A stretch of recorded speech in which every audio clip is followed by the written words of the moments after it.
Ladies and gentlemen, the sole genius behind the Aries system, my son Brent. The applause was deafening. I stood frozen as my father Edward handed the microphone to my brother, a gambling addict who couldn't code a single line. Edward leaned in close to me, his smile never wavering, and delivered the blow that erased 10 years of my life. "Don't make a scene, Mia," he whispered, his voice cold as ice. "You're just the mechanic. Mechanics don't get equity. Now smile or you won't even get a severance package." I didn't scream. I didn't cry. I reached into my pocket, pulled out my security badge, and set it gently on the mahogany table. It made a soft click that nobody heard over the cheering. Then I turned around and walked out. I walked past the investors, past the champagne, and past the $1.2 billion worth of technology that, unbeknownst to them, was about to become very, very expensive paperweights. Before I tell you what happens when a mechanic decides to stop fixing the engine, drop a comment. Where are you watching from? And have you ever had someone take credit for your life's work? I sat in my 10-year-old sedan, the engine cold, listening to the muffled bass of the celebration music thumping through the garage concrete. My name is Mia. I am 32 years old, and for the last decade, I have been a ghost. Inside that building, they were toasting to the future of Aries MedTech. They were celebrating the Class 3 robotic prosthetics that could let a paralyzed man run a marathon. But they didn't know how those machines actually worked. They didn't know that every single line of code, every safety protocol, and every FDA compliance log bore my digital fingerprint. My brother Brent, the architect. Brent couldn't even spell compliance. He was a gambling addict who treated the company accounts like his personal casino. I spent my 20s cleaning up his messes. I worked 18-hour days, fixing his errors, covering his tracks, and ensuring that our technology didn't accidentally kill someone. I signed every safety log because Brent didn't have the license. I was the safety net that caught him every time he fell. You might ask why I stayed. Why did I let them use me for 10 years? It's a question I asked myself every time I drove home alone while they went on vacations I paid for. The truth isn't simple. It's what psychologists call the trap of normalized cruelty. My father, Edward, didn't break me in a day. He chipped away at me slowly, methodically since I was a child. He taught me that love was conditional. He taught me that my value wasn't inherent. It was functional. I was valuable only when I was useful. I remember when I was 12, I won the state science fair. I ran home, bursting with pride, holding the blue ribbon. Edward didn't even look at it. He just pointed to Brent, who was crying over a broken toy car. "Fix it, Mia," he had said. "Your brother is the statue. You are the pedestal. Without you, he falls, so don't you dare move." That was the lesson. I wasn't the art. I was the support structure. I wasn't the star. I was the gravity that kept their world from spinning apart. They trained me to be invisible. They trained me to believe that being the good daughter meant setting myself on fire to keep them warm. They thought that training would last forever. They thought I would fade away quietly because that's what pedestals do. They stay still while the statue gets the glory. But they forgot one thing. If you remove the pedestal, the statue doesn't just look less impressive. Crashes to the ground and shatters into a million pieces. I looked at my hands. These were the hands that wrote the code. These were the hands that secured the safety of thousands of patients. And these were the hands that held the only key to the kingdom. My phone buzzed in my lap. The screen lit up with a notification I had received every single day for 3,600 days. It was time. The vibration against my thigh was a feeling I knew better than my own heartbeat. 5 p.m., the daily automated prompt from the Aries central server. I pulled the phone out. The screen glowed with a simple white notification box. Biometric handshake required. Level 5 administrator. Authorized daily operations. For 10 years, I had pressed the green accept button without thinking. I pressed it on Christmas morning while my family opened gifts without me. I pressed it during my best friend's wedding reception while hiding in the bathroom. I pressed it while I had the flu, while I was on dates, and while I was burying my grandmother. That button was the leash that kept the billion-dollar dog walking in a straight line. Edward thought he had stripped me of my power when he took my plastic security badge. He thought firing meant I was gone. He forgot that he hadn't just built a company. He had built a kingdom of Class 3 medical devices that required a licensed monarch to function, and he had just exiled the Queen. I propped my tablet on the steering wheel. The company was live streaming the event for the global markets. On the screen, Edward was laughing, clinking his glass against the lead investor's flute. Behind him, the Ares Mark IV prototype arm was performing a delicate piano sonata, its titanium fingers moving with fluid grace. It was a masterpiece of engineering. My masterpiece. Zero equity, I whispered. I looked down at my phone. My thumb hovered over the screen. The green button meant safety. It meant keeping the peace. It meant swallowing the insult going home and hoping they might throw me a few crumbs of gratitude later. The red button meant war. I didn't hesitate. I didn't shake. I pressed decline. On my phone, a new message flashed. Authorization denied. Initiating emergency protocol. I looked back at the tablet on the live stream. The piano music stopped instantly. The Ares arm didn't just slow down. It froze mid-strike, its fingers rigid, locked in a protective rigor mortis. The sudden silence in the boardroom was louder than the applause had been. Edward frowned, tapping his glass again, thinking it was a pause in the program. He turned to the prototype and waved his hand, expecting the motion sensors to pick him up. The arms stayed dead. Then came the sound. A low, rhythmic pulse began to blare from the display. Console. It was the FDA-mandated alarm for an unsupervised device. Beep, beep, beep. The investor stopped drinking. They exchanged confused glances. Brent rushed over to the console, his face pale. I watched him furiously tapping the screen, trying to bypass the lock. He looked like a child trying to fly a spaceship by banging on the dashboard.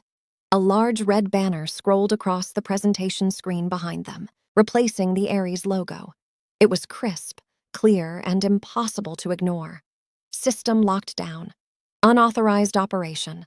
Licensed supervisor missing. All units disabled. Edward's smile vanished. He spun around, his eyes scanning the room, scanning the crowd, looking for the one person he had just thrown out like trash. I took a sip of the lukewarm water bottle in my cup holder. The show was just beginning. The silence in my car was shattered by the ringtone I had assigned to my father. A jarring, repetitive siren. The name Edward flashed on the dashboard screen like a threat. I picked up. I didn't say hello. I didn't have to turn it back on. His voice was so loud it distorted the speaker.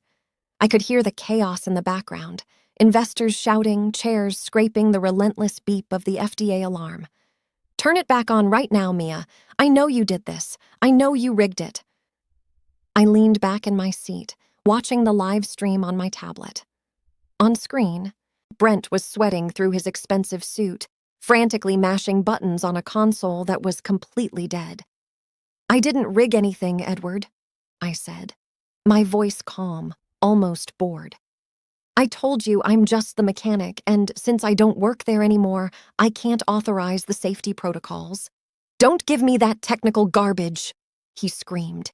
"You sabotaged the fleet. You planted a virus. I will sue you for everything you have.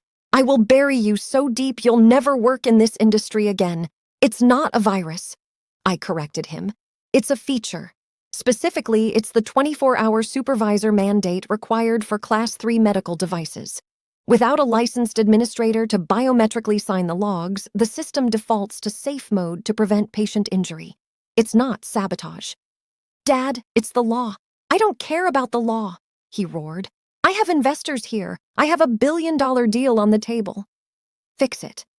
There was a scuffling sound, and then my mother's voice came on the line. She was crying. That breathless, high-pitched sob she used whenever she wanted to manipulate me. "Mia, please," Cynthia begged. "How could you do this? How could you be so cruel to your brother? This was his big night. He needs this win. Why are you trying to destroy this family?"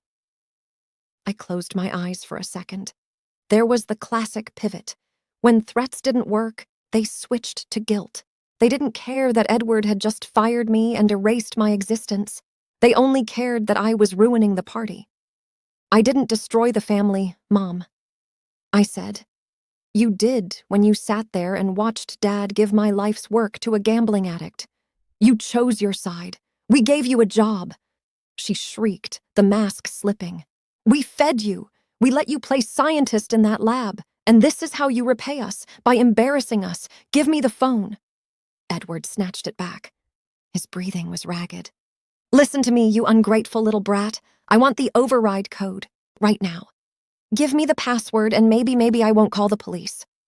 I looked at my hand again, the thumb that had pressed decline. "There is no password, Edward," I said. "It's a biometric key. It scans the unique vascular pattern of a licensed engineer's thumbprint. Specifically, my thumbprint." "Then come back here," he demanded. "Get in here and unlock it." "I can't do that," I said. "Why the hell not?" "Because you fired me," I said. "And as you so clearly pointed out, mechanics don't get equity. So unless you're planning to sign over 50% of the company in the next 5 minutes, my thumb stays with me." "You can't do this," he stammered, the reality finally hitting him. "You can't just walk away with the keys to a billion-dollar company." "I just did," I said. "Good luck with the investors, Dad. I hear they hate surprises." I tapped the red end call icon on the screen. The connection severed. The siren stopped. On the tablet, I watched as the lead investor stood up, buttoned his jacket, and walked out of the room. Edward chased after him, grabbing his arm. Desperate. Pathetic. I put the car in gear. I wasn't going home. I was going back. Not to fix it, but to finish it. I walked back into the lobby of Ares MedTech. The security guard, old Mr. Henderson, couldn't look me in the eye. He just bussed me through the turnstile with a shaking hand. I took the elevator up to the penthouse floor. I expected lawyers. I expected a settlement offer. I expected Edward to slide a piece of paper across the table with a number that had too many zeros, trying to buy back his dignity. I was naive. I forgot that when you corner a narcissist, they don't negotiate. They annihilate. The boardroom doors were open. The atmosphere inside was heavy, suffocating. The investors were still there, sitting in tense silence. Brent was leaning against the wall, scrolling on his phone, looking bored. Edward stood at the head of the table. He wasn't sweating anymore. He wasn't screaming. He was adjusting his cufflinks, looking calm. Too calm. "I'm here," I said, stepping into the room. "Let's talk about the equity I was denied." Edward looked up. He didn't smile. He looked at me with a performance of such profound sadness that for a second I almost believed it myself. "I'm sorry, Mia," he said softly. "I really didn't want it to end like this." "End like what?" "Like this." He nodded toward the side door.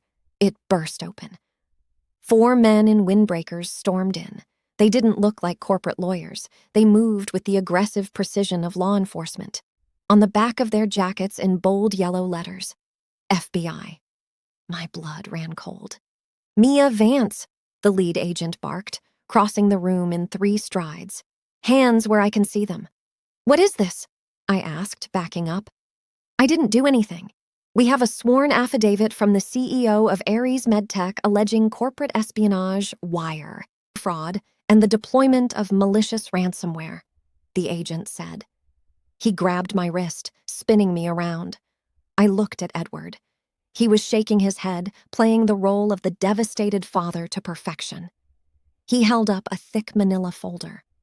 "She rigged the system," Edward told the agents, his voice trembling with fake emotion. "We have the logs. She planted a virus to hold the company hostage. She demanded 50% of the shares to unlock it. It's extortion. The cold steel of the handcuffs clicked around my wrists. The sound echoed in the silent room.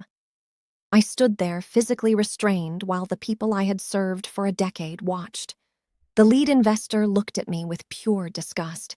To them, I wasn't the architect anymore. I was just a bitter, unstable ex-employee trying to burn down the building. I didn't plant a virus, I said, my voice shaking despite my best efforts. It's a safety protocol. Check the code. Save it for the judge, the agent said, tightening the cuffs. Brent pushed off the wall. He walked over to me, grinning. He leaned in close, so close I could smell the expensive scotch on his breath. I told you, sis, he whispered. Dad's always one step ahead. You think you can steal my company? Enjoy prison. My mother, Cynthia, was sitting in the corner. She wasn't crying anymore. She was looking at the floor, refusing to witness the monster they had created. Edward, I said, looking directly at my father. You know this is a lie. You know I didn't rig it. We tried to help you, Mia. Edward said loudly, performing for the agents. We gave you a job. We gave you a purpose, and you betrayed us. The agent shoved me forward. Let's go. As they marched me toward the door, my mind was racing. They had planned this. They knew they couldn't beat me technically, so they decided to bury me legally. They framed me. They turned my own safety measures into a weapon. I looked at the prototypes, still frozen, still flashing red. Edward thought arresting me solved his problem. He thought if I was in a cell, he could force me to give up the keys. He didn't realize that by putting me in handcuffs, he hadn't just framed me.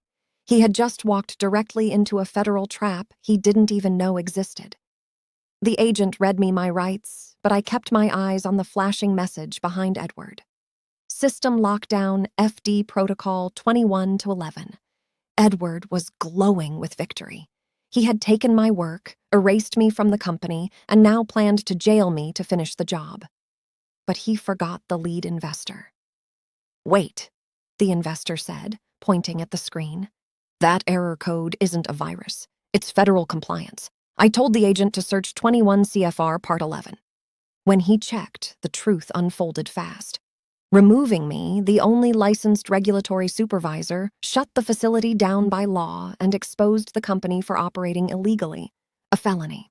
I told him to review the logs. They weren't hacks. They were my safety audits, and behind them was the real scandal. Brent overriding limits and falsifying data to boost the stock price. That was why they fired me. The investor saw the evidence and exploded. $1 billion investment had been built on fraud.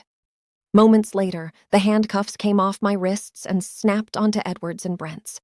3 months later, Ares MedTech was gone, seized, liquidated, and bankrupt.